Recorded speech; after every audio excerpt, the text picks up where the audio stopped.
বন্ধুরা, চলো আমাদের বাড়ি দেখো, ছোট্ট একটা রথ বানিয়েছে আমার মেয়ে। আর কেমন হয়েছে রথটা দেখো, রথে জগন্নাথ বসে আছে। আর রথটা কেমন হয়েছে বলো তোমরা সবাই। জগন্নাথটা আমরা আগেরবার রথের মেলা থেকে কিনেছিলাম, একদম পুরীর মন্দির বসানো জগন্নাথ একদম। তো রথটা টানা হচ্ছে। জয় জগন্নাথ, জয় জগন্নাথ, জয় জগন্নাথ, জয় জগন্নাথ। তো অবশ্যই কমেন্ট করে বলবে রথটা কেমন হয়েছে। আর আমাদের জগন্নাথকেও কেমন লাগছে দেখো, পুরীর মন্দির সহিত জগন্নাথ রথের মেলা থেকে আমরা কিনে এনেছিলাম।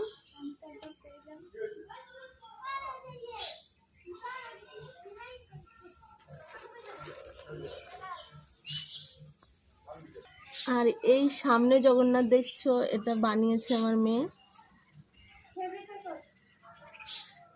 ফেব্রিকের ডাব্বা দিয়ে বানানো হয়েছে এটা। তো তোমরা সবাই বলো কেমন হয়েছে রথটা। সবাই একবার কমেন্টে লিখে যাও জয় জগন্নাথ।